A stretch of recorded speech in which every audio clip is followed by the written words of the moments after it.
Welcome back, South Jersey football fans, to the South Jersey Football Frenzy Show here at South Jersey Glory Days. Myself, Mark Trible. Coach Mac, you dried out yet, man? I'm good. I'm all right. It's fine. Yeah, we needed some rain. Yeah. We needed some rain. No, it's all right. Yeah, we need the grass to grow. It's cold. Yeah, it's nicer like that. But I feel bad for the folks, down in the South when they get. This is not good. Not good for the West Coast, Florida this year, and the season's still not over yet. But we got hit with a little rain. Practices, I'm sure. A little rain. A lot of rain. I'm sure the practices were a little bit off the schedule, but hey. Games are Friday night, Saturday, you got to figure it out. You used to be able to get in the indoor facilities sometimes over at Lenape, right? We did. That was partly because at the time we didn't have the turf like they have now. I think I've said this, Rod and I were talking. I mean, one of the big things, with Lenape and Seneca having their new turf is, yes, it's fun for Friday nights, but it makes a huge difference during the week for practices. Because these new turfs, they drain. I mean, they're bone dry, instantly after the rain. So you can, you don't have to go to those facilities like we had to in the past, or cross the street, or do some, figure it out, or go in the parking lot, which a lot of teams have to get that done. So that's where the turf helps out the programs. Talking to Coach Clive Folsom the other day, he said they were running some offensive line drills, getting in the mud, making everything fun. One of those practices. Yeah. It's a lot of fun at Mainland right now, though. Yeah. Well, yeah, when you're winning and, the rain, I think there's a certain number. I mean, Rob, what's the degrees when rain is no longer fun? Under 55? Yeah. Right? Is that the number? Yeah. 62 in rain is, right. It's nice. 55 in rain is cold. Look, Again, I'm going to start out early. My dad used to tell me when on these rainy 50-degree weather, Tim, get in, get out, get them out. You'll lose the kids early. You don't want them out there standing around in the rain too long on cold nights. So, but when you're playing like Mainland is, you feel like slide in the mud. Yeah, slide in the mud a little bit.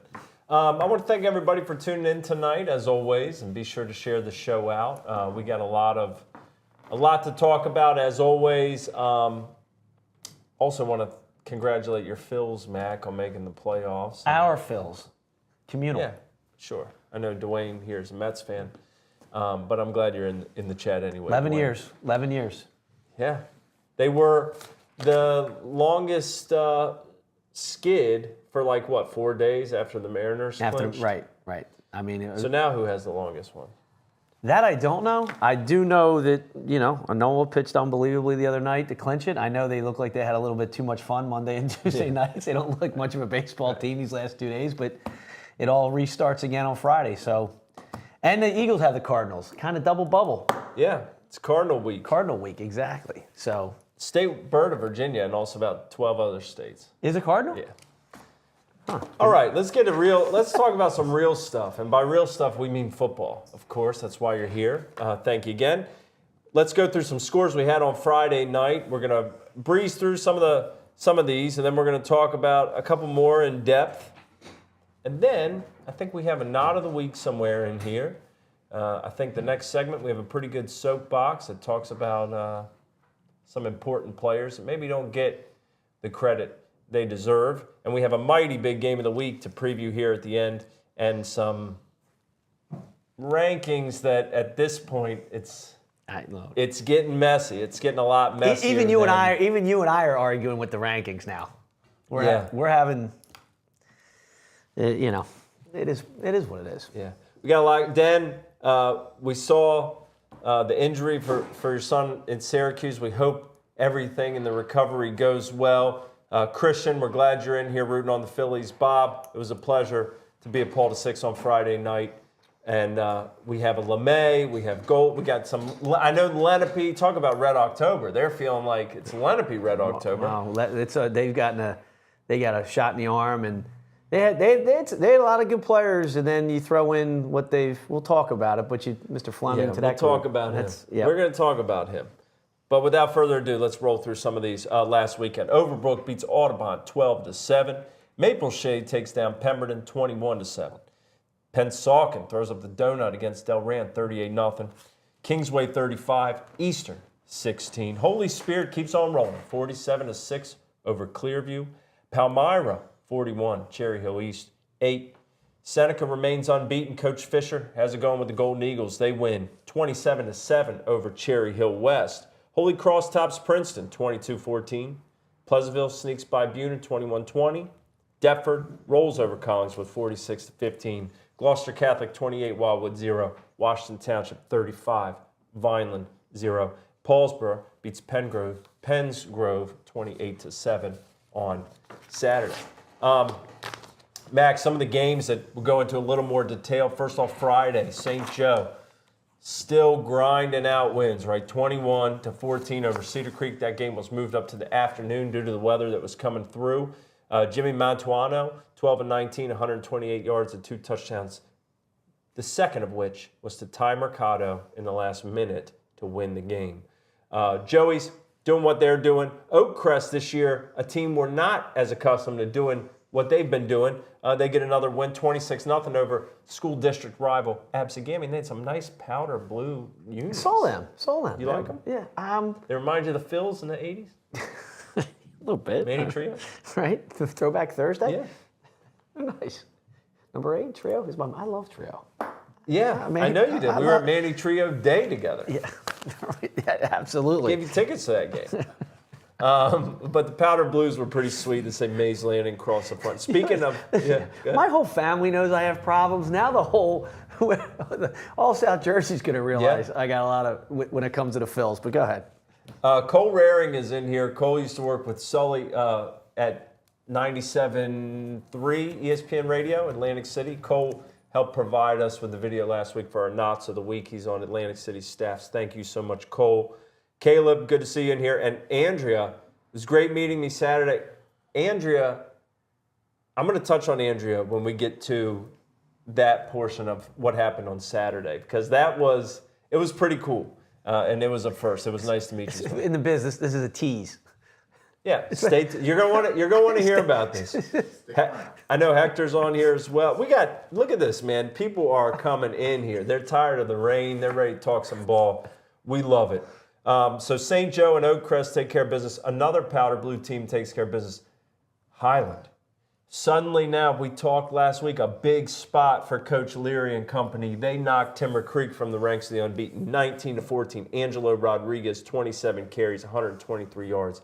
2 touchdowns as the Tartans get that signature win of the season that we had high hopes for them, and a lot of people in South Jersey did. In a slow start, but now hitting that stride. Right, it's nice, and it's doubly nice, I guess, against the inter-district rival. So that's always a good one too. Yeah. So like you said, they're a little bouncing back for them, knocking out Timber Creek. So huge for them.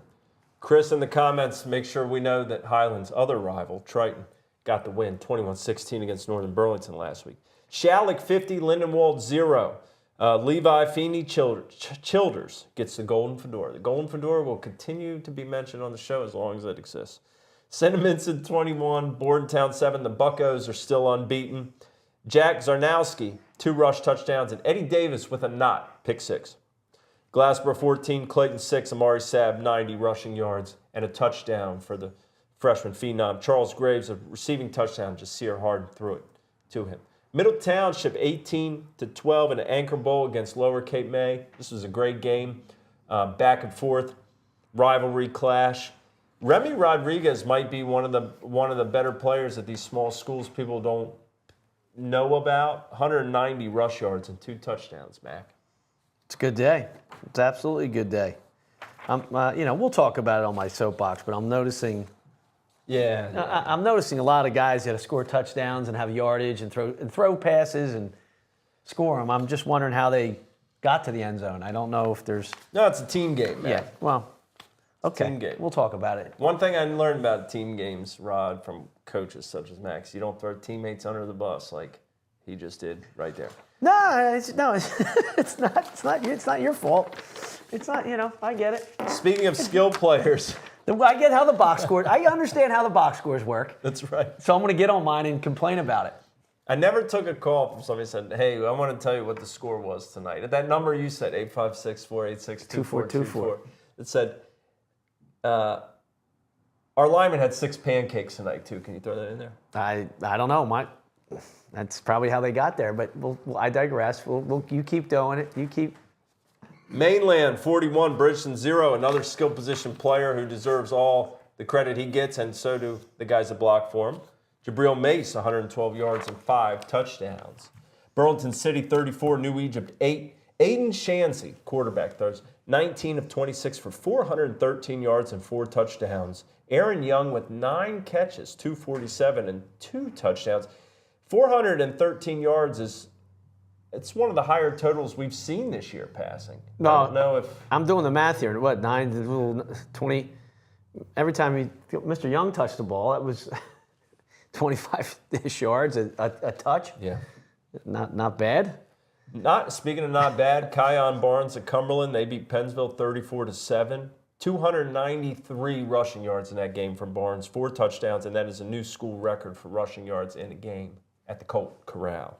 Congratulations, Kion, on the big win. Haddonfield, West Deptford, we said we thought this could be tight. It always is, and it was again. Haddonfield comes away with the win, though, 14-7. Dom Hahn, 126 yards rushing and a touchdown. I think we're going to talk about Haddonfield's next game in a little bit, right? You think? Yeah, maybe. So. Yeah, maybe. Probably. I think a lot of people will be talking about that game. Atlantic City 36, EHT 8. Schwab Wright, I hope I pronounced that correctly, Mr. Wright. Returned a fumble, 64 yards for an Atlantic City not. Sean Williams had an interception, 98 yards on the final play for another not. And they had a fake punt that went 64 yards, set him up for a score, and a 70-yard kickoff return from our guy, Ice Cup, Sinai DeGraffenrate. Atlantic City, in terms of special teams and defense, the last couple of weeks, I hope you start them in fantasy. Yeah, they're scoring always. When you score always, good things happen. That's right. Camden Catholic 34, Sterling 0. Dwayne Savage, his first win, head coach of the Irish. Congratulations, Dwayne. Mac, you saw this one up close on Friday night. St. Augustine 38, Shawnee 14. Julian Turney, 177 rush yards and 2 touchdowns. And Noah Grindidich, I believe is the way to pronounce that. Thank you, Will Morris, for your help. 2 rush touchdowns for the Hermits. Ryan Gamble, another rush touchdown. What stood out to you about the Hermits? I know we're going to touch on 5 or 6 guys who stood out to you.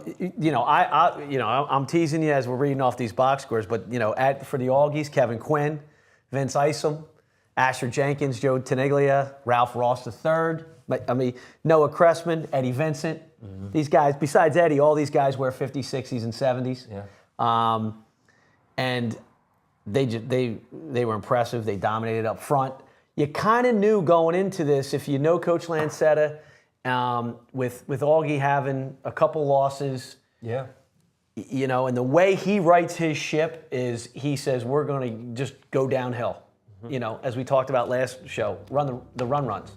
And you can't run the runs without those horses he's got up front, and that's what pops out. Right? It does. Offensive line, defensive line, they controlled the line of scrimmage on both sides. They scored on their first 4, I think, 5 drives.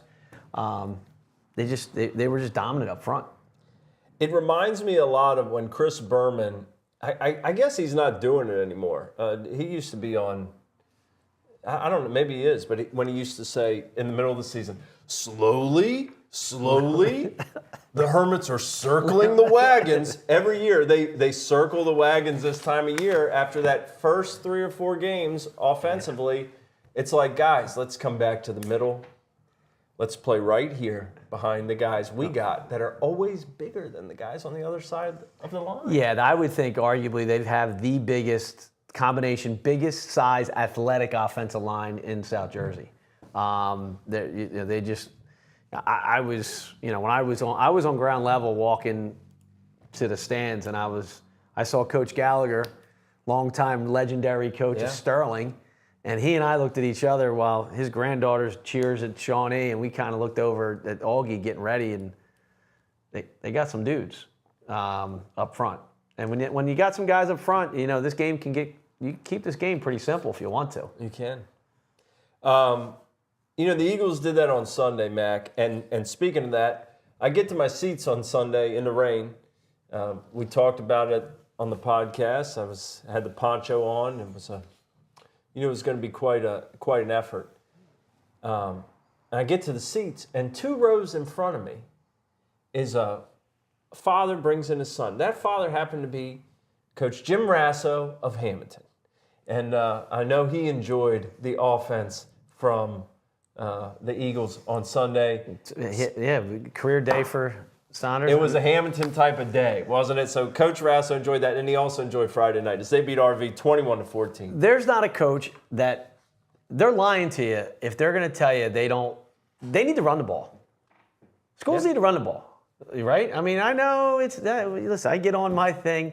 Look, and I'm guilty. Look, I don't know if everybody that kind of knows that my dad coached Pennsauken High, but I played for Clyde Folsom, right, in high school. He was my high school coach at Bishop Eustace. Yeah. Our line coach my senior year and defensive coordinator was Pete Lancetta. Yep. Okay? I also played for the year prior. Gil Brooks from St. Joe's was our defensive coordinator, and I coached for a year with Charlie Perillo. I've been fortunate around some guys who know a lot of football, but two or B, understand if you control the football and you can dominate up front, you can demoralize football teams. Did you watch the Manning cast at all on Monday night? A little bit. Did you see the clip about the wing team? Did you see that? The Rams ran a fake toss and an inside handoff, right? It's a wing T play. And Peyton says, that's a wing T play. And Jalen Hurts says, I haven't run that since midgets. Right. And Eli says, and Peyton says, yeah, that's just Tubby Raymond, Delaware, wing T. Right. And Eli goes, nobody knows what any of this is. He says, Jalen, just ignore him. I'm thinking, I hope Mag is watching the Mannings are just talking, kind of like we're doing right now. Yeah. Like everybody's like, Mac, shut up. But it is amazing to when you watch the Rams, and the innovation. I think he's a great coach, but he's running high school offense, really. Yeah. Play action, look off of the stretch, a lot of and then look at San Fran. Anyway, we can. There's a lot of different. There is. I don't want to go down too much. Yeah, that was funny. Kenny Smith, 122 on 16 carries and a touchdown for Hamilton, and he did catch a touchdown as well as the Blue Devils beat the Red Devils, 21-14. And I'm sure Hamilton had 5 or 6 linemen blocking for him. I think so, maybe 7. Yeah. Woodbury, 43, Gloucester, 29, Brian Johnson, 21 of 26 for 240 and 3 touchdowns. Anthony Reagan, 174 on the ground, and he ran for 2 touchdowns, caught 2. Woodbury, after that loss to Haddonfield, gets back on the right foot. Delsey scores 28 in the second quarter to blow past Burlington Township 35-6, an important win. We'll touch on that here in a second as well. Cherokee 41, Williamstown 6. Kevin Paikin, 210 rush yards and 3 touchdowns. Camden Eastside gets in the win column with a 14-12 win over Willingboro. Paikin probably was their 3rd string going into the season. 3rd string. And rushed for 210 yards. Yeah. Cherokee's got a good offensive line, too. No doubt about it. Malik Brown, first win as head coach at Camden Eastside. Jules Dominguez with the receiving touchdown in the game-clinching interception. Mac, the upset of the weekend, we touched on it in depth on Sunday in the Hats Off podcast. We had Coach Woj come on and talk about it. We're going to talk about this club and the big matchup they have this week, a club you're familiar with on brand new turf. Lenape down 17-0 at home against Millville. Comes back, scores twice late in the fourth quarter to win 21-17 in a score that I think sent opened a lot of eyes. Zaire Fleming did what he does. LeMay, great catch, touchdown. I mean, I know you watched the tape. I know you've taken a look. Yeah, what are you thinking? You need to make plays in those situations. You just, and we've all been on both sides of that, unfortunately, and the wrong side sometimes. But on the good side of that, what I heard Coach Woj talk about was the focus at halftime. Like you can say, we've all been part of locker rooms where, that is there a false bravado cheer? Hey, we're not out of it, right? And sometimes when the team that's screaming and we're not out of it the most is usually out of it. But, right, Rod? That's the truth. Well, how many times you see in the first play of the game a kid go, these guys aren't anything, Yeah. right? Come on. If a coach says to you, they bleed just like us, you know you already lost. right. The pants the same way, right? Yeah. We all, you know. All of that. One leg at a time. Yeah, one leg at a time. No, coach, this cat jumps into his pants. Stop. Right. There's no one leg at a time. So, but halftime, Woj is saying that everybody to a man is on the right page, same page. You know, they know they're in for a battle. They know it's a 48-minute game, but they needed to get a break somewhere, right? They needed to make a play. The LeMay catch. The fact that they scored the fact that they were down 17-7 with less than 5 left was huge. But give Coach Martino on the offense there with his crew and Woj, give them credit for being patient and understanding that there was getting the ball with 5 minutes left, knowing the way they were playing on defense, knowing that they could run their offense. They didn't have to force things. You could still run the football. We used to keep stat drives on, time. And, when we were running our offense well, even though we were a predominantly run football team, we would score typically in 6-7 plays in about 3.5, 4 minutes. And that was without even speeding up or having some tempo. Look, we all know you're going to throw the ball if you're down, and you can stop the clock, et cetera. But Lenape did what it did, right? Had to get some stops on defense, and just the focus that Coach Woj had with the guys in making sure that they did play 48 minutes. Even look, maybe they come up short there, right? Right. But they didn't. They played. Nobody can guarantee anything, and in all these high school games, kids want to be sometimes guaranteed not to be upset, not being or hurt, or being disappointed. You got to be willing to put yourself out there and play that fourth quarter the way they did, and it worked out for them. Yeah, it did, and he also talked about some guys who've made a big impact that aren't necessarily the skilled position players on that team. So be sure to go back and watch. You mean AJ Gola, right? And Austin Long and Michael Ciderone. Look. There were some guys. Fleming's a guy, right? C.J. Riley, Matt Naselski, Ty Smith at the H-back. I love Zaire as a back. I said this last week. I watched him for the first time. I saw him live against Eastern when they opened the field up. And then I'm just hearing, the kids are rallying around each other with him, a high character kid. Sometimes when you add a kid to a team, 3-4 games in, I don't care how good that kid can be. That can be a little bit. That's not always, we're getting this really good player back, and it's going to really work out. I think because he took someone's position, right? Someone's right.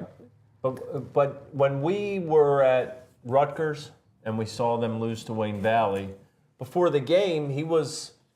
I think during the game even he helped with the footballs on the sideline. Yeah, he was. So I wasn't even sure. He's just smaller without his pads. I wasn't sure if he was a manager. Yeah, exactly. I don't know. I'm like, oh, okay. They said you meet Zaire. I'm like, well, how good of him? He's a part of the whole effort, right? He's not over there on his phone or anything like that. So you could tell from the beginning that he's really embraced the spot there. The team has embraced him. He's a great kid. So I'm happy for him. He did run for 139 yards. 159 yards. And Jalen Mims, it's a guy that's a little bit unsung as well. 12 for 21, 139. He's getting better each week. Great pass to LeMay there that didn't catch the end zone. It was it was a little raindrop. His touch is getting better. His first year starting quarterback in high school, right? Is he a freshman? No, Jalen's a junior. Junior, okay. Southpaw. Yeah, that's why you saw me drop the left hand. Yeah. Look, he's his longer ball, he's getting that touch together. He's running the ball a little more when he needs to. He's not trying to force the ball. They've had 3 nice wins in a row. And then we'll talk about it. For them, the only way to put a stamp on that prior win is to back it up with another win. So it's going to be an interesting week for them this week. It will also be an interesting week for Camden High. Beat Haddon Heights 29-8. They pulled away in the second half of that game on Saturday. Taquan Brittingham with a 70-yard pick six, a knot, and Jalir Stanley's 5-yard run sealed it for the Panthers in the fourth quarter. Late Saturday night, Winslow 6, Ocean City 0 in the rain. Jamil Peterson again 214 yards and the game's lone touchdown. And Jalen Wall with 2 picks. To look at Saturday's game of the week, TurnersvilleJeep.com game of the week. It's where I saw Andrea. I come to the game down at Salem. There's some fans trickling in, and there were a lot of people there before it was all said and done. But I get there pretty early, and I see a rabbit and on a leash, and that was Andrea. Andrea has Junior, the rabbit, and he was just chilling. I mean, it was so cool. Pet rabbit. Yeah, it was awesome. She said he comes to a lot of sporting events. He was munching down, man. He was eating grass after grass. It was awesome. Who doesn't like a bunny, man? I mean, I understand. I get it. Pet rabbit. Now, when the game started, there was not a lot of cutesy, cuddly things going on in that game. No, the rabbit was about it in terms of soft and fluffy. This was a hard-hitting game. Woodstown wins 7-6. They kind of take that spot as the top Group 1 team in the state, at least for a week, I think. It could have gone either way, but the guy who made the play of the game was linebacker Zach Bevis, who forced a fumble, and David Harvey, who caught the lone touchdown for Woodstown, recovered that fumble with about 4 minutes left on their own 10, 12-yard line. So Woodstown gets bragging rights. They get the win. And most importantly, this game moved from Thanksgiving partially for the reason that ended up being the biggest benefit. The PowerPoints that were at play. Coach Adams and Coach Wright both said afterwards, it was unfortunate that you would watch maybe Paulsburg get to play Salem, or Pennsgrove get to play Salem, or Woodbury get to play Salem, or Woodstown, and vice versa. And you're picking up PowerPoints. Meanwhile, we're playing on Turkey Day. Right.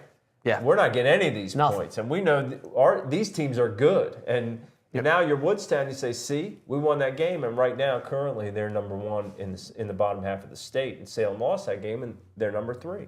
And, the same argument to be made for Woodbury this week, and see what happens there. So the tradition, I know, takes a bit of a backseat, and we've seen that in a lot of different instances. Football-wise, couldn't have been more impressed with the defensive line of Woodstown, led by Sean Garrity. The lone touchdown they gave up was on a short field after a muffed punt. I thought their defense was spectacular. James Hill was great running the ball, 140-some yards. I mean, Woodstown, a very, very good team, and a contrast to styles of what they'll see on Saturday, but we will preview that here in a little bit. Big win for the Wolverines. Right, and it came down to some of the turnovers we talk about, the muff snap, but they didn't get the extra point. I mean, that's the tighter these games, the closer these games are, the more you got to make sure that you are controlling the football, the hidden yardage and all that fun stuff. Yeah, there's a lot. I always say there's a lot that goes into it, and there is a lot that goes into it. For an interesting story on the extra point background, I was thinking about this today, Rod. We talked about that on Sunday. So go back and watch the Hats Off podcast from Sunday if you want to hear kind of the background on why the score ended up being 7-6. Now, that's a tease. Speaking of that, Mac, we're going to go to break and we're going to come back. We're going to talk about the games that are coming up this week. We're going to get on Mac's soapbox. I think this is week 3 of the soapbox. Plenty of soap to go around. So stay tuned. We'll be right back after this. The South Jersey Football Frenzy Show is sponsored by Mall Chevrolet on Haddonfield Road. Mall Chevy is South Jersey's largest Chevy dealer and has been a big part in helping our community grow. They're proud to sponsor South Jersey High School football. Mall Chevy is our area's go-to dealership with the largest selection of brand new Chevys and a huge inventory of pre-owned vehicles, plus an award-winning 5-star service department. They're located on Haddonfield Road across from the Cherry Hill Mall, or visit them at mallchevy.com. A special thank you to Dave O'Sullivan of South Jersey Glory Days, sjglorydays.com. South Jersey Glory Days brings us a platform that we've been on here for the last couple of years. The South Jersey Football Frenzy Show would not be possible without them. Visit Sully's website, sjglorydays.com. The South Jersey Football Frenzy Show is also sponsored by Atlantic Chrysler Jeep Fiat. Located on Tilton Road in Egg Harbor Township, it's been a big part in helping the community grow. Proud to sponsor South Jersey High School football. Atlantic Chrysler Jeep Fiat. Tremendous selection of brand new cars and pre-owned vehicles. An award-winning service department. A presenting sponsor of the South Jersey Football Frenzy Show. The show is also sponsored by Jersey Gridiron Scout. Coach Tom Pagic is Jersey Gridiron Scout, the premier recruiting service platform for all middle school and high school prospects in the tri-state area when it comes to football. Jersey Gridiron Scout does 3 things for football prospects. 1, they have a senior showcase in December and an underclassmen showcase in May for high school prospects to be evaluated in front of more than 50 colleges. 2, they have off-season winter indoor position trainings for youth, high school, and college prospects from January to June at the Fieldhouse in Moorestown. And 3, they educate families on the college football recruiting process and timeline. Check out Tom's website at jerseygridironscout.com for more information. Follow him on Instagram at jerseygridironscout and on Twitter at Coach Pagic. That's at Coach Pajic. South Jersey Football Frenzy Show is also sponsored by Cherry Hill Jeep on Route 70, home of the real zero down deal. For over 50 years, Cherry Hill Jeep's has been a big part in helping the community grow, and they remain proud to sponsor South Jersey High School football.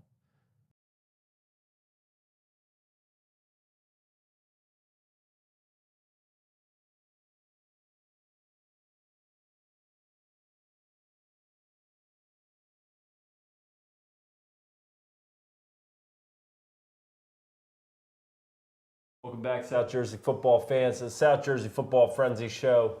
We have a lot for you, and you know what? Let's just start this thing off right here with our Knot of the Week. We're going to go and take a look at Washington Township, the Minutemen.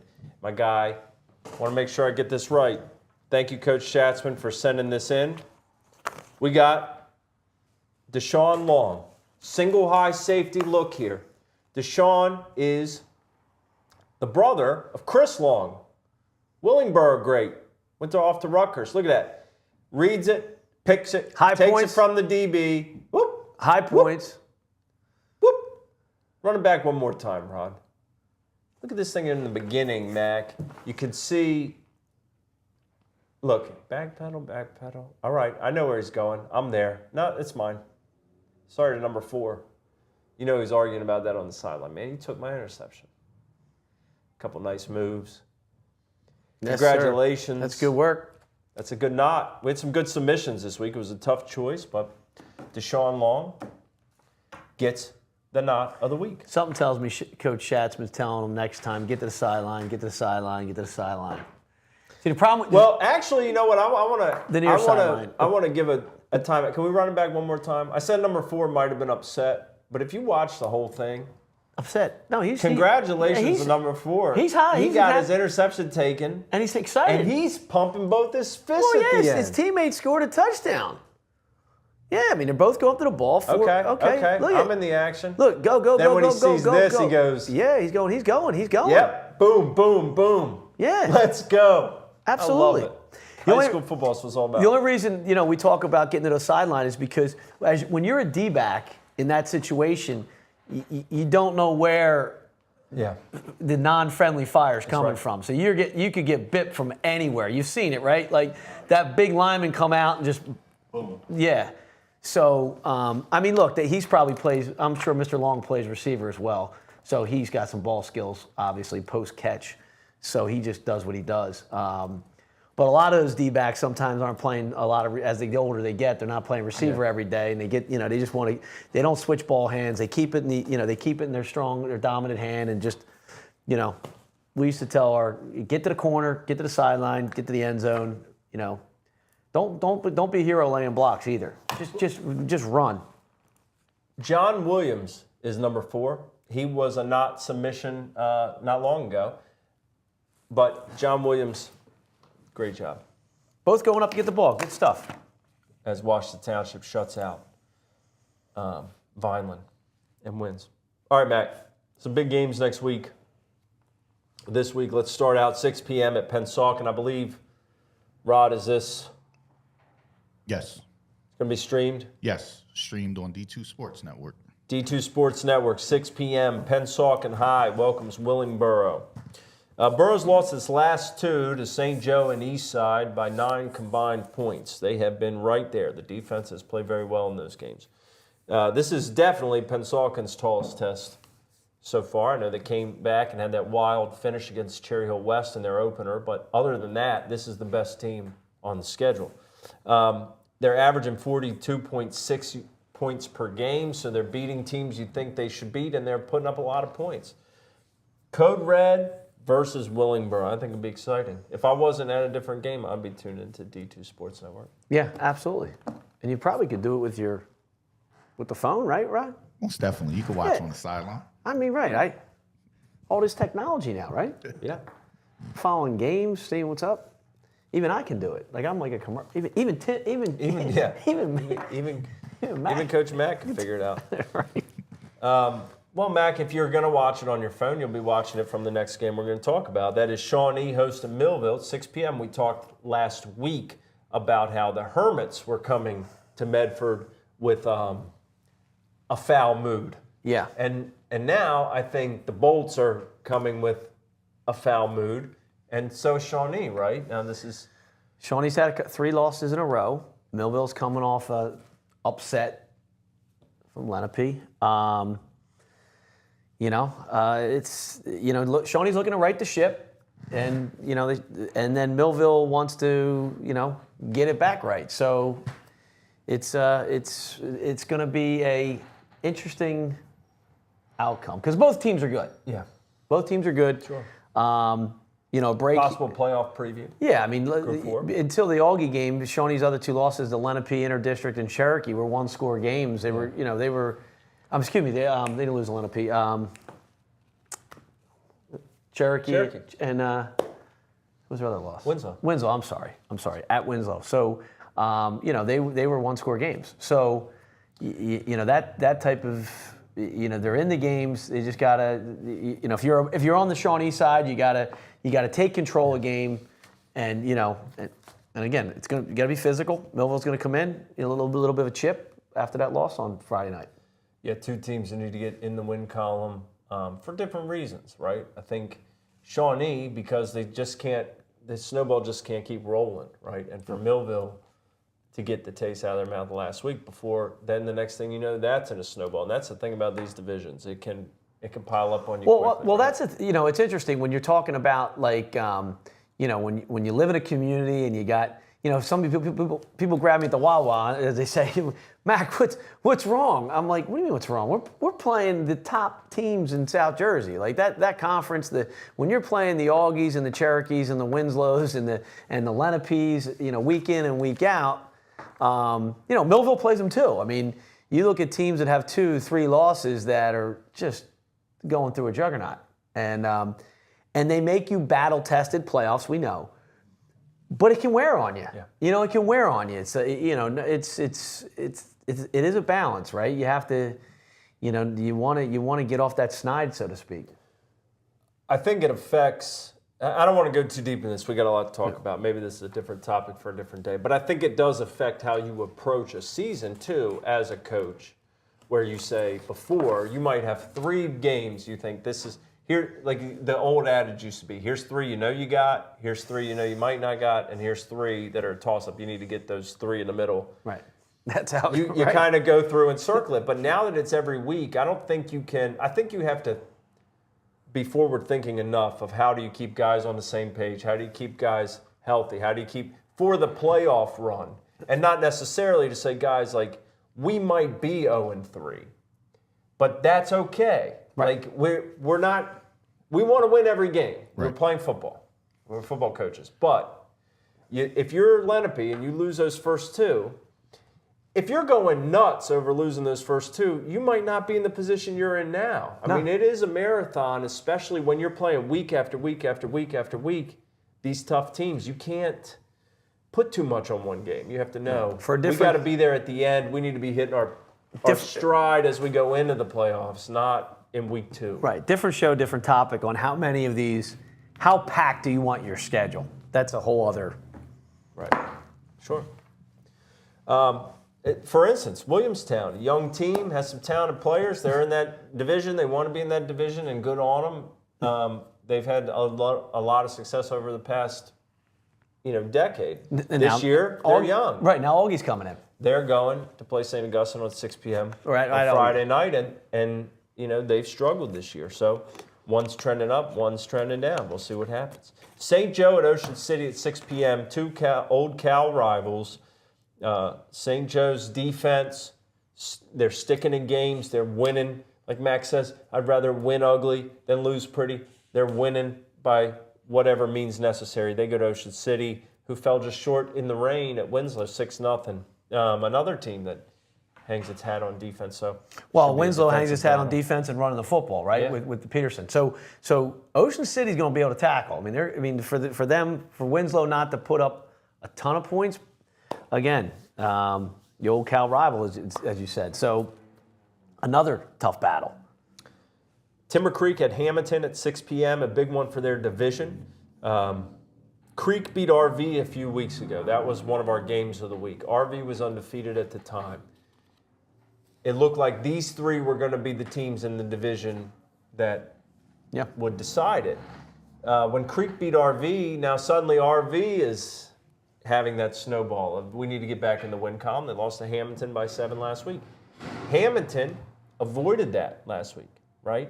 They bounced back from the loss to Cherokee, beating RV. Now Timber Creek finds itself in that position after losing to Highland. How do you stop the snowball from rolling? So that's an interesting one at Hamilton at 6 p.m. Delran at RV, Coach Garrett Lucas of RV versus former school. 6:30 p.m. Cedar Creek at Delsey at 7 p.m. Sal Marquez aims for win number 231. He would become first all-time at the school over John Oberg. That's a lot of wins. 2 great coaches. Sal will continue to do his thing. Obviously, last week they cleaned up some things from their, their I know that they weren't happy with the way the execution was the week prior, and then they took care of business. And again, Cedar Creek. Tough to play Delsey when Delsey's Delsey. Yeah, absolutely. The next game we'll touch on here is a big one. Cherokee and Lenape. This game is at Cherokee at 6 p.m. First, let's talk about our guy, Tom Pagic, who, the Jersey Juice Uncommitted Senior Showcase is set for Monday, December 5th at the Field House in Morristown. The registration is live. So find Coach Pagic's website. Be sure to you can follow him on Twitter at Coach Pagic, Coach Pajic. If you're an uncommitted senior, you need to sign this. There's going to be a lot of schools there. He gives us our guys to watch in this game, and we've mentioned a couple of them already.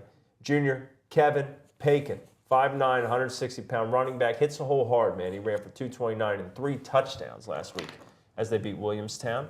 He also is a pretty good kick returner. And Murad Campfield, the sophomore in the backfield as well. He's got 187 yards and 3 touchdowns in his time, and they're kind of filling the void without Bam. Even though it's a big void, they continue to find ways to win because those guys up front, like you said, and these guys in the backfield. Michael LeMay is the guy he tells you to watch for Lenape, and Michael LeMay does a little bit of everything. 5'10", 170-pound junior. Defense, he has 47 tackles, 22 of them are solo. Has an interception, a block kick, and his 2 touchdowns through the air. LeMay, he's a dynamic Explosive player. guys, yeah, Mac. How do you handicap this one? Look, it's every time you say when you come off a big upset win, is it tough to get the troops rallied again? How do I say this without this is? I think it's good that Lenape's playing Cherokee, because if you need if you need to get motivation after you play Millville, that's the team you're motivated to play the most. It's Cherokee. Who did we talk about this with? We talked about this with another team a couple weeks ago. I forget who it was. I did a lot of Oklahoma. It was the same situation. Yeah. It was the same situation where you're like, well, this is. Oh no, we talked about it with Woj actually. That was what we talked about on Sunday. Right. I mean, look, if I don't want to fill in the blank and say if Lenape had X team, would they have a down turn? The emotional coming off the emotional win. It happens. We've seen it 1,000 times. But now it's Cherokee week. It is, and you're going to the bowl. And you're going there. And you're going with a team that has a ton of momentum, and more than you have, even beating Millville. Cherokee has found ways. Now, September 9th, Mac, when Cherokee beat St. Augustine. Both teams are trending through the roof. No, they definitely are. But I look at what Cherokee's been able to do without Bam, the defense, as Rod and I were talking about before the show, playing at the bowl. Things are going great. On September 9th, that night, Cherokee beat the Hermits. And Lenape lost to Shawnee. They were combined 1-4. And now they look like... I don't want to say that... They're two of the teams you want to maybe look at for that Group 5 playoff. Don't get ahead of yourself. But this is right here huge. 6-0 since then. Yeah. And ironically, both different, as I heard Woj say that we were playing without our best player. Yeah. And Cherokee has arguably lost their best player. So, that dynamic there, and to credit to both staffs on how they handled, their programs, how Cherokee's handling itself, with Bam, when he comes back, if what that is, which talks about how good that offensive line is from Cherokee. And the coaching. Well, 100%. Yeah. And Glatzy and PJ. Mm-hmm. I mean, and what Ryan's been able to do with the defense, man. I mean, that team gave up 500 yards of offense against Holy Spirit in the first week. Now I'm going to get kicked again. I know, but it goes back to a lot of this. It's not.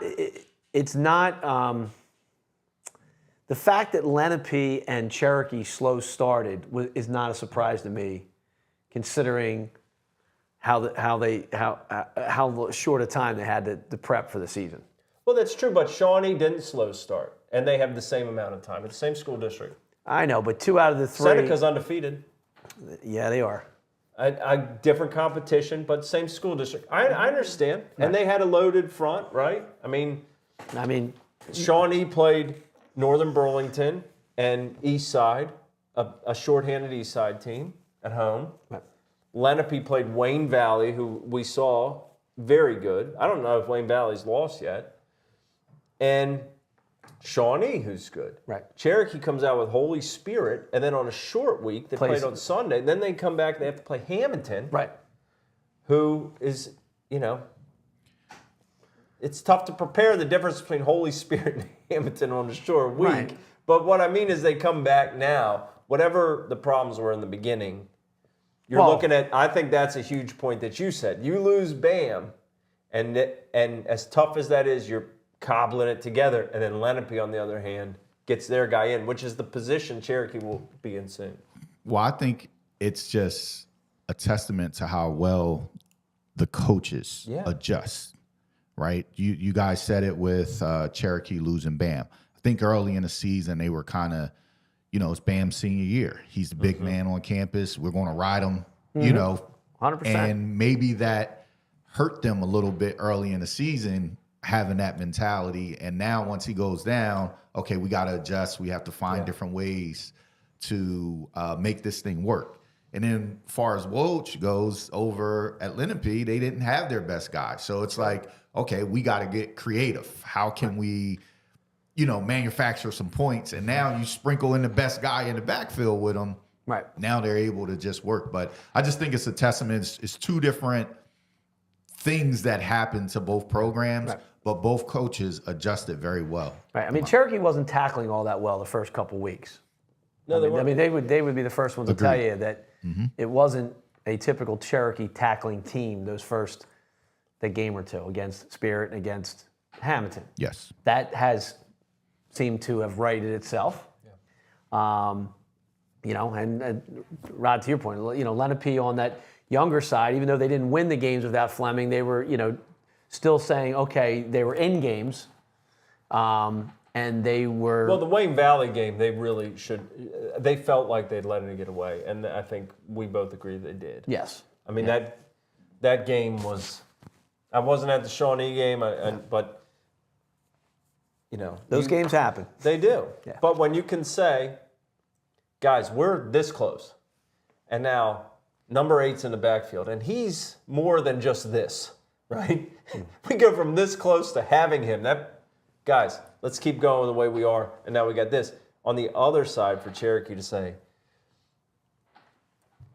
28's not in the backfield, guys. We got to find a way now because we got to win to come back and beat St. Augustine. Well, that's number 3. That's Shawnee. Campfield, right? Right, Yeah. and Paikin.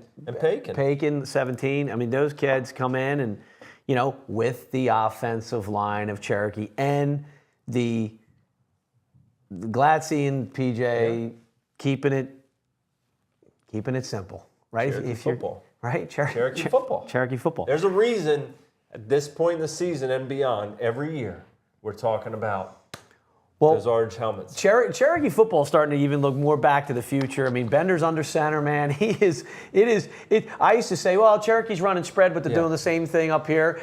Bender is under center. He's playing QB like his dad did for Pennsauken back in 81, 82. Yeah. Ricky turning around, running the drive series and a little play action out of that T formation. Double tight. I mean, Cherokee's not too far off from that. I mean, but they're running some downhill stuff with their line. Well, it's not all just the tailbacks. Luke Brown at fullback, Mac. Well, yeah, opening some holes for Cherokee. Look, that lends itself to what we were just saying with Bender under center. They're not running one back under center. They're running traditional power 2-back. Luke Brown kicking out ends. Filling on ISO. I mean, it's different football. You don't see that every weekend. So they're punching people in the mouth. Bingo. Right. And you're not getting punched in the mouth during the week, and you're not getting punched out in the mouth, the prior week. But when you play Cherokee, that fullback's going to punch you in the mouth. Chris, I hope your surgery went well. Thanks for tuning in. That Cherokee-Lenape game is at the Bowl at Cherokee at 6 p.m. Huge game. But it isn't the game of the week for us. So that just shows you how big the game of the week is. 3 more games to go through here, Mac. Saturday, Woodstown at Woodbury. Woodbury fell to Haddonfield a couple weeks ago. They got things back on track last week against Gloucester. They're skilled. They're talented. Last year, they won the sectional final on that field, 8-6 over this Woodstown club. And now Woodstown is back. And now Woodstown beat Salem 7-6. They beat Glassboro by a touchdown in overtime. They beat Deptford by a touchdown a week before that. Coach Adams thinks that loss last year, a lot of experience back on that team. They're finding ways to close games out now where they couldn't quite do it last year on that stage. This is a must-see game on Saturday. You asked me, what games are there Saturday? I'm out of town. I want to tell. If you got a friend of mine, I want to tell somebody where to go. I want to be a tour guide. I said, this one. I had a buddy who wants to take his grandson to a game on Saturday, old school style. I said, go to Woodstown Woodbury, right? Yep. And you know what? I think with the weather, there's going to be no bees. That's what I'm excited about. No bees. Look, I know you. Learning how to play when you're uncomfortable. Yeah. That's something you got to do. Yep. It is. Woodstown has learned how to play when they're uncomfortable. Not every game you're going to be able to, I don't want to say it's easy to, you have three touchdowns. Again, another topic we talked to Coach Adams about after the game. You beat Salem in this monumental game for forever bragging rights, yada, yada, yada, yada, yada. But now you get the team that beat you in the championship. So if there's a week if there's a team you want to follow, that huge win, that's probably the one. I think you're going to have attention to those kids that remember that. Right, after a huge win, you either want to play a team that's not as talented at all, maybe half your talent. That's bad. That's bad, yes. Cupcake. Or the best of the best. The best of the best. And here we go. I feel confident saying the winner in this team will be the number 1 ranked team in Group 1. Yeah, I think so. Last week, Salem and Woodstown was 1 and 2, and I think now it shakes out as Woodstown's 1, Woodbury's 2, Salem is 3. And Salem goes to Paulsboro at 11 a.m., looking to get rid of that loss to Woodstown, get that taste out of their mouth. And another rematch of the sectional title game. The Rams' offense struggled against Woodstown, and part of that was the front that Woodstown had. Their front 6 was great, front 7. Even before that, Salem was looking like they were kind of not finishing games the way they expected. We said Woodstown had played 2 close games coming into that Salem game, and so had Salem. It was going to break one way or another, and Salem is the one that took the loss. So they go to Paulsboro, and Paulsboro, we sat here a few weeks ago after I saw them lose to Woodbury, said they need some soul searching, and they found it. They beat West Defford and Penns Grove back-to-back. They win this game, they're 500. So remember, before last year, Salem it had been a long time since they'd beaten Paulsboro. So Yeah, and look, there's also, when I was saying the closer uncomfortable games, are you a team that's in a close game that is playing up, or a team that's in a close game that's playing down to its potential too? So, like you said, this will be Salem's got to regroup, and Paulsboro's got a chance to get back to right the ship back to 500. Washington Township at Winslow, 7 p.m. Saturday night. I think the Minutemen slip under the radar. I know we had them as our Knot of the Week. Team we've kept our eye on from the beginning, the way they played against Toms River North in the Battle at the Beach, despite losing by a touchdown. Their losses are there. Kingsway in a close game, and Holy Spirit close. We hold all 3 of those teams in pretty high regard. They get Shawnee next week. You don't look ahead, but with this game and the Shawnee game, I think Washington Township has an opportunity to take that next step. And Winslow now, suddenly we were talking about them needing a win. They've cobbled together 2 close ones, some hard-fought ones. That should be a good game. These teams just keep, WT versus WT. Yep, every team's got a tough. These conferences, every week's a tough week. Yep. No weeks off. Mac, your soapbox. We mentioned some of the guys up front earlier for Lenape and for St. Augustine. We talk about the stars.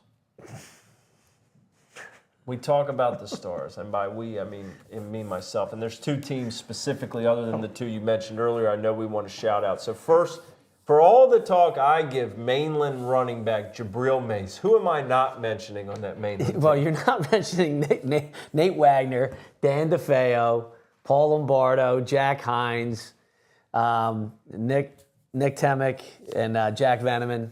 It goes without saying. There's the soapbox, right? You got guys, this is. Kevin Minnick wrote about it again this week. He wrote about the Highland line, the Byron Williams, Dom Maselli, CJ Crowley, Andrew Dworchak, Billy Taylor, Amori Rodriguez. These are guys, I don't want to say unsung heroes, because they're stars, man. These guys, this is how these running backs run for, the yardage they do. This is how the quarterbacks keep their uniforms clean. So we're guilty of it. I say we. You mean me? Yeah. Of, who scored the touchdowns, how many yards he had, and what were the passing numbers. That's, fantasy football. Who's your offensive line in fantasy football, Rod? Right? Come on.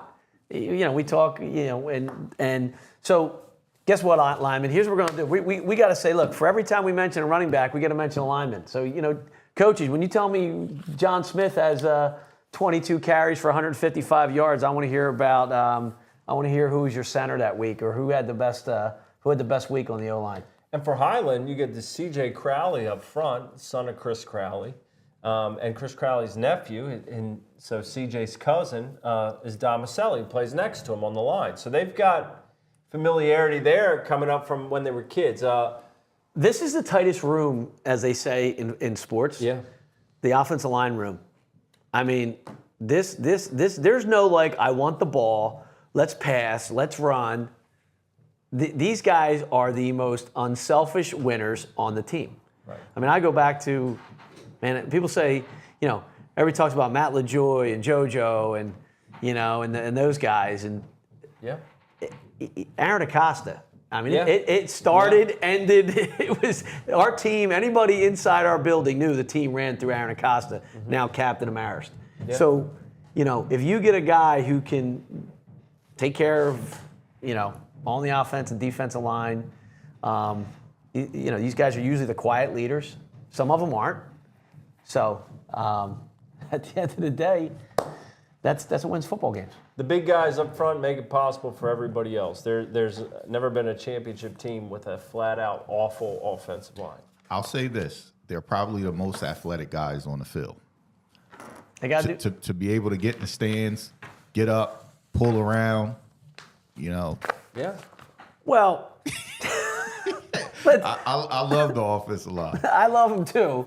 And when you see guys get to the next level and the pulling and all that, now they might not be jumping 9.5 feet on the broad jump or going 42 on the vertical. Yeah. But look, they don't take it. There's no like this after 3 runs.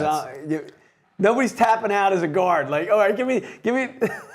So I say that they're most athletic. You watch Kelsey pulling around, taking it to the NFL, but he's pulling around, he's running upfield 30, 40 yards, and he lines right back up. Sanders is coming out the gate. Yeah, He did say that. I don't know if anybody watches that podcast with he or listened to it with he and his brother. It's pretty good. And he said a couple weeks ago, these guys that check in and out, the D lineman and the O lineman when they go tempo, and it's like they look at each other like, look, man, we're just going to lean on each other here.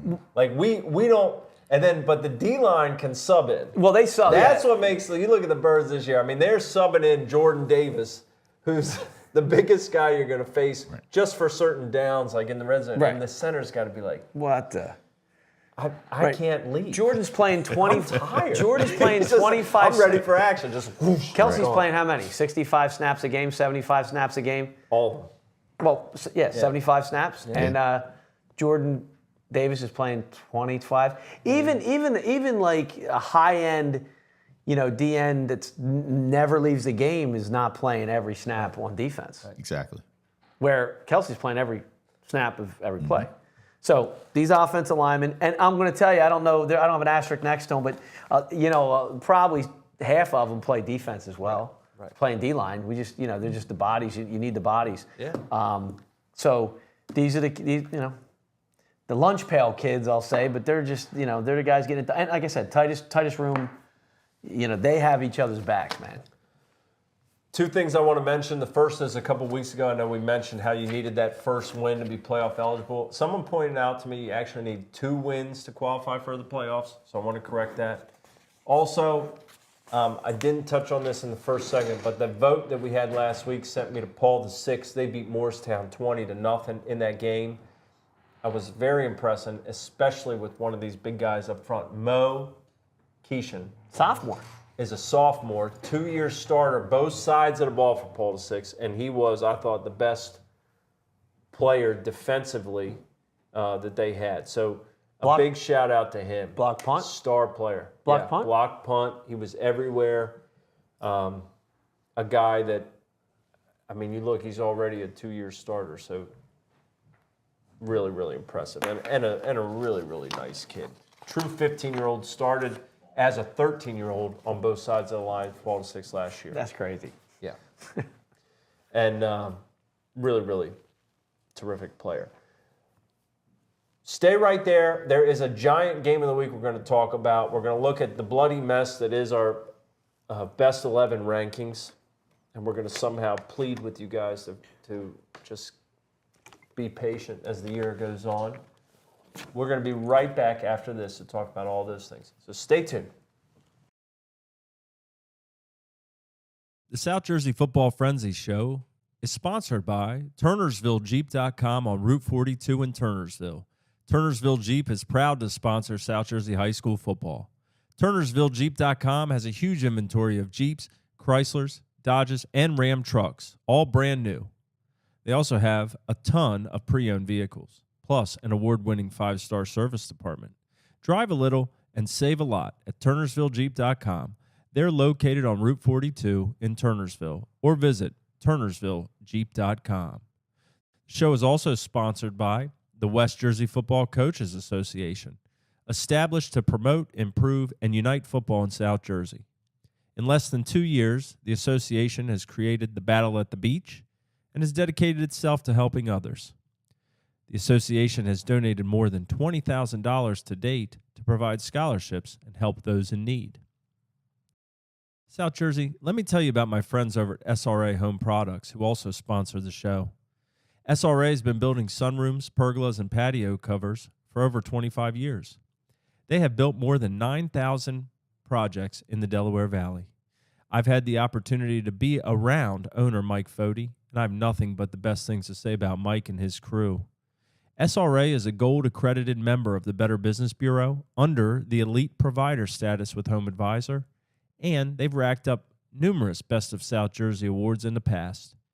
They contribute to multiple sport associations and are huge supporters of Williamstown football. Find them online at srahomeproducts.com.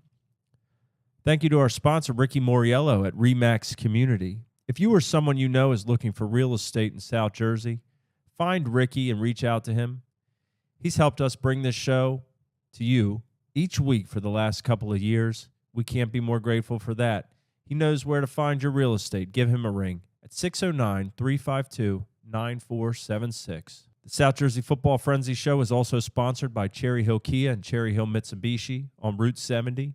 If you want to talk about top-notch selection and service that's the best around, take your car to either of these dealerships. You won't be disappointed. And while you're there, you could probably talk some ball too. These guys love South Jersey football. Get over to Cherry Hill Kia or Cherry Hill Mitsubishi today.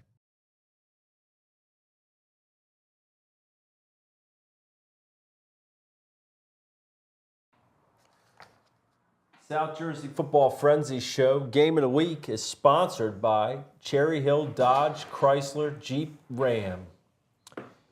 Cherry Hill Jeep on Route 70's home of the real zero down deal. For over 50 years, Cherry Hill Jeep's been a big part in helping the community grow and is proud to sponsor South Jersey high school football. Cherry Hill Jeep is South Jersey's go-to dealership with the largest selections of Jeeps, Chryslers, Dodges, and Ram trucks, plus a huge inventory of pre-owned vehicles. Take a selfie at this Game of the Week and you'll receive a free oil change for a week. You get a week to get this free oil change. Just take a selfie. Head on down to Route 70 in Cherry Hill or visit cherryhilljeep.com to set it up. Guess where my Jeep is now? cherryhilljeep.com. Yes, it is. All right.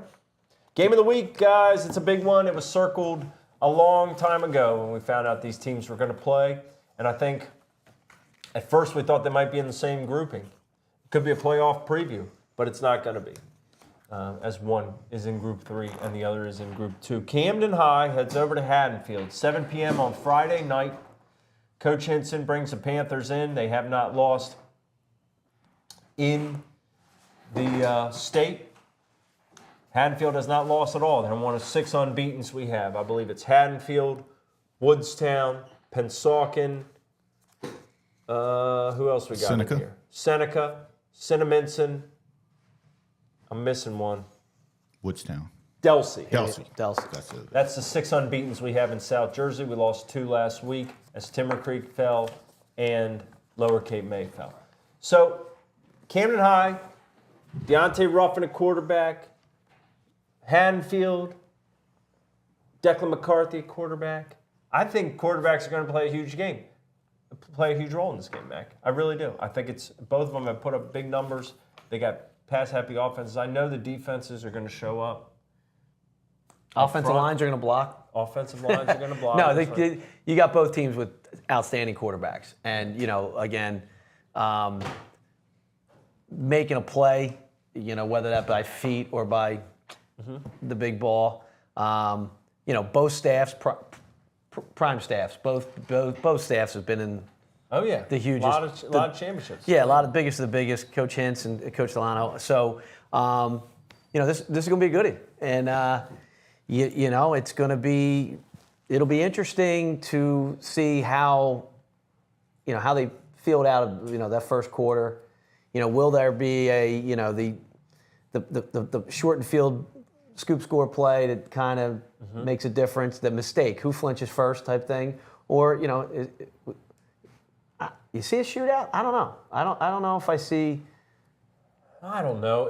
I just think that both offenses are so proficient that it would have to be either a concerted effort to hold the ball.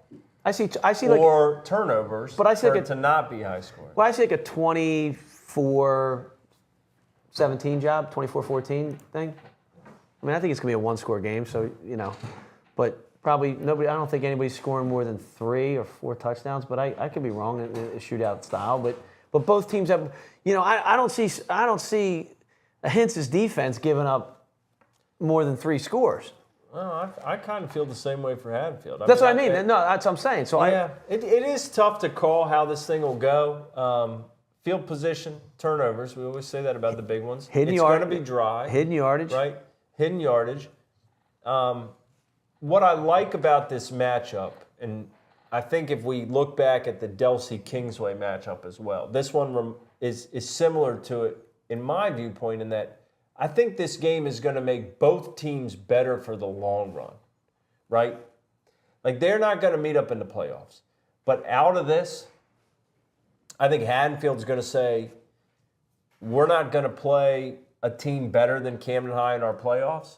And Camden High might say, we're not going to face a team better prepared for a game than Haddonfield in our playoffs. So I love the matchup. I love the rivalry. I love the close proximity. I remember a championship game in Haddonfield between these two. The Haddons won, I think, by 9 with the Foleys, and that was a great team. And Camden had a great team. So I love this game. I love it. I'm excited for it. I have been excited for it from the very beginning, and I think when you look at a week where Lenape and Cherokee are playing each other, is maybe the 2 of the top Group 5 teams. Woodstown and Woodbury's a rematch of the championship, maybe the 2 best Group 1 teams, and all eyes are on Haddonfield and Camden. Just shows what a big game this is. Yeah, a lot of good ones you just mentioned.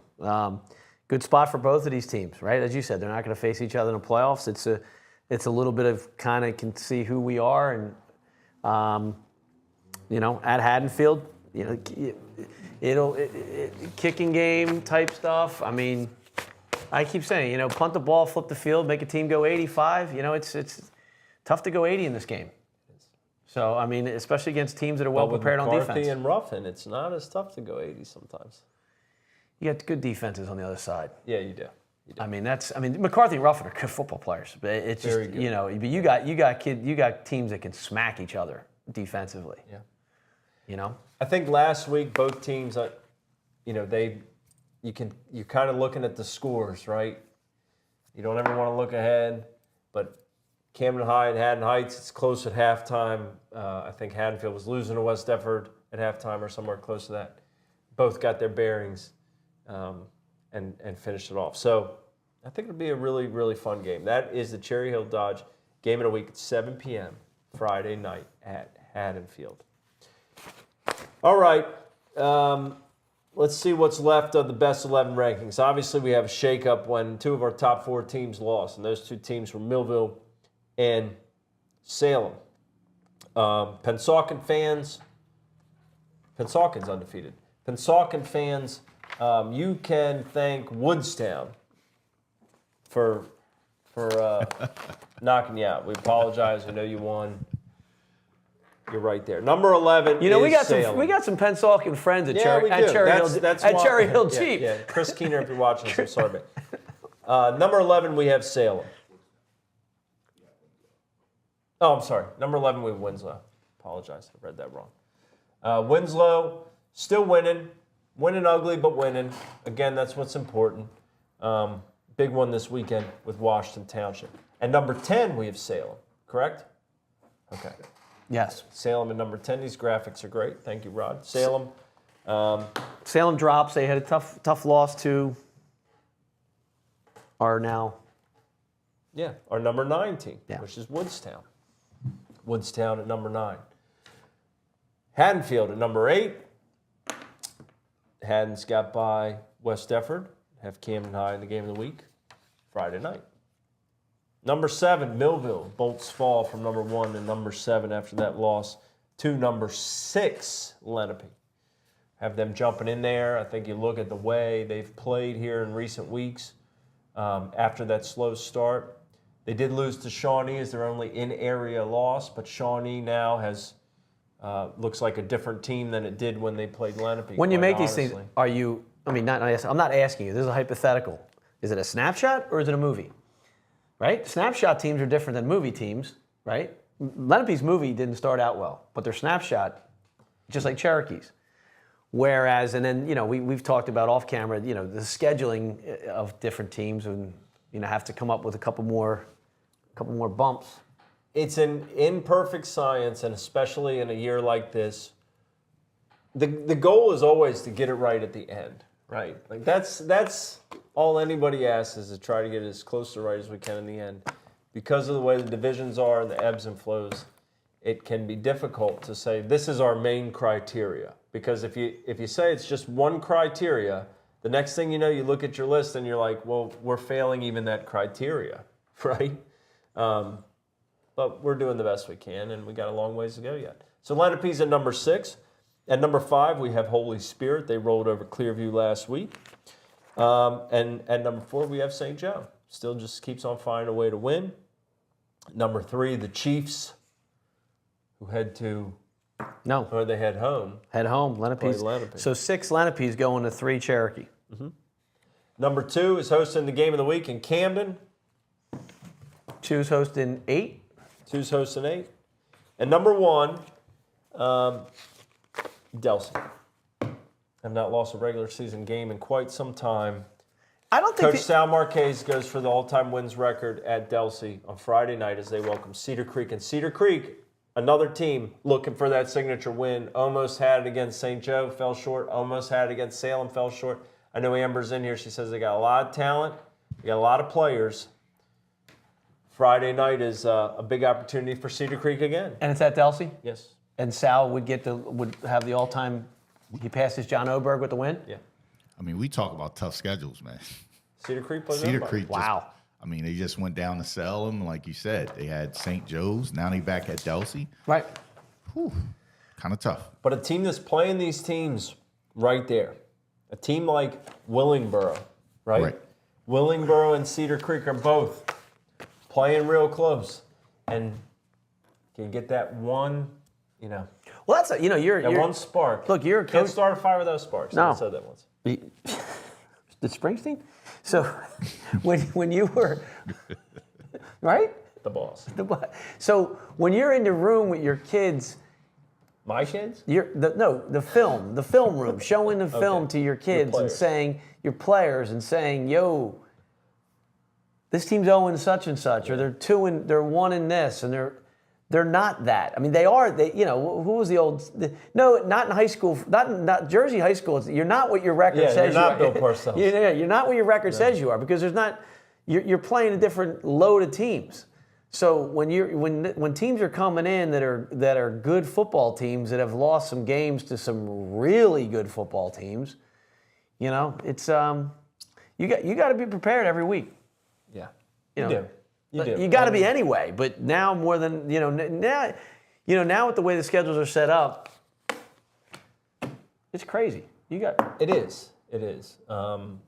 And for a team like Cedar Creek or a team like Willingboro, you can go in your locker room and say, guys, like, we're close, and we got another opportunity this week to prove we're really there. I mean, you want that win under your belt, like you said. Sometimes you want to play a team that's a little bit lower than you and get everybody feeling great. But at the same time, keep chopping. James Melody's saying, guys, keep chopping. We're that close, and now we could shock the world. We've had opportunities every week. Salem, But St. Joe, listen, Delsey. I hear you. The difference is you're dealing with 15, 14, 16. But I would say at this point, Mac, if you've struggled in your season in terms of win-losses, and you're playing Salem to 6 in Walnut Street, and you're playing St. Joe to... You're doing a pretty good job of keeping those kids together, and that team is in the thick of it. No, right? no. Like, but you need a win. You don't need it.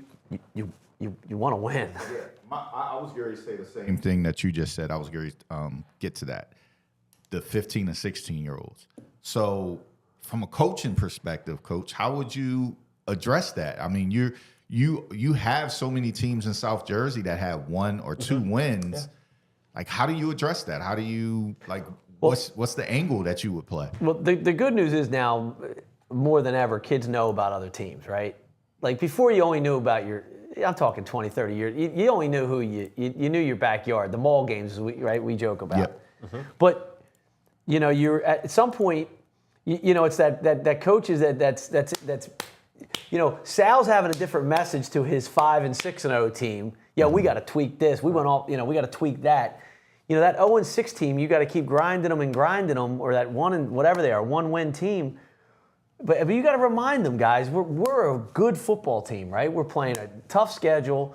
We got to just keep. Look, my first year at Lenape, we didn't win our first game until game 5. We were 0-4. You're a new coach, new staff. You're 0-4, right? You think you're gonna get left behind.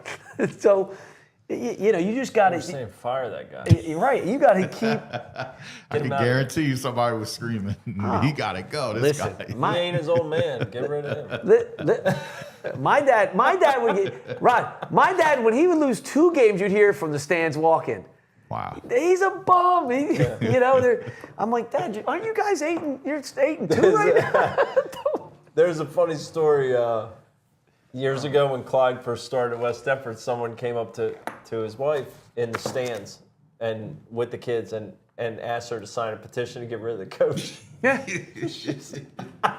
Clyde, listen. Clyde, he ended up being one of the best coaches out Clyde's there. first couple years, you look back at West Deptford year 1, 2, and 3, he'll tell you. I mean, it takes. I know Clyde's first year at our place, my sophomore year, we were 4-4-1, didn't make the playoffs, different rules back then. 5-2-2 my junior year, that was the tie to Cammon Catholic. And then we broke through my senior year, we won parochials my senior year, and then he won 3 in a row. Like, yes, making the playoffs was a different formula back then, but you're like, you got to get those. You need leadership to answer your question.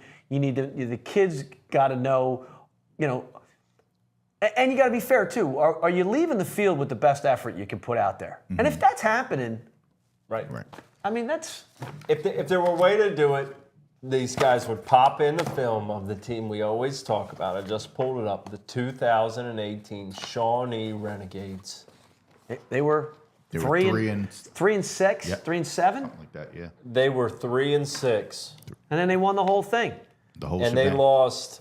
Ball diving in the end zone. Yep. And then they beat Mainland, Millville, Clearview in double overtime. Hamilton. Lenape on Thanksgiving, and they lost to Long Branch by 3 at MetLife in the bowl game. Right. Okay. Well, that was the next year But they beat Clearview in the final. But next year they were in a similar situation. They were a 3-4 win team coming to playoffs. I think 4-win team, and Wellesley was a sophomore, and they ended up beating Hamilton in the bowl game. Yeah. I mean, next year they were pretty good. Next year, 19 they were 10-3. It might have been. Yeah, Right, I'm just saying. You're just saying you like the but they can.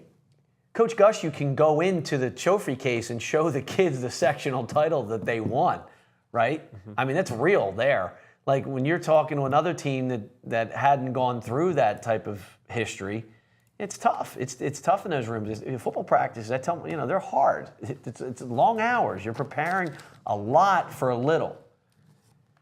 It's a tough sport, but we're not going to have to do it in the rain this weekend. So that's positive. I'll be freezing. But they Knocking do. on wood. But they do in the rain. They do, and I'm glad for that. We talked about that, but I'm glad this weekend we don't have to do it in the rain. We got a lot we'll talk about on Sunday morning. We'll recap all the action here in My Hats Off podcast, right wherever you're watching this. We'll be there then. Be sure to share this with your friends. Anybody out there that's a South Jersey football fan, we appreciate it. We love having the comments in here and everybody and the teams that they represent.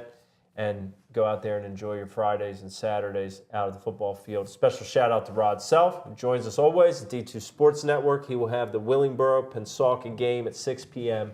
on Friday night on the Sports Network. He does everything here from Studio B. If you need a podcast, you need some studio time, photo shoot, anything, be sure Rod is your guy. Mac, enjoy your weekend. I know Freddie going out to Bloomington to see Freddie, most importantly, see Michigan play Indiana. Is Michigan playing Indiana? Is that the weekend we're going? It's a little South Jersey, little R.J. Moten, little Keon Sabb, little. Yeah. Folks are like, Parents Weekend was 2 weeks ago. The Macs decided to go out to see Michigan, Indiana. Yeah. So And Corum, the running back, is from my hometown, Warrenton, Virginia. yeah, we're excited. Should be a fun weekend. Get to see Fred and get to see the Hoosiers. Maybe something special happens. The Memorial. Get to see the Field. South Jersey guys too. Yeah. Freddie wants to see his boys too. Yeah, it's fun. Yeah. Absolutely. Go Phils. Go Phils. All right. Got Wheeler. We'll see you Wheeler guys. Friday night. See you guys Sunday. 2:07 on Friday. Okay. Taking kids out of school early.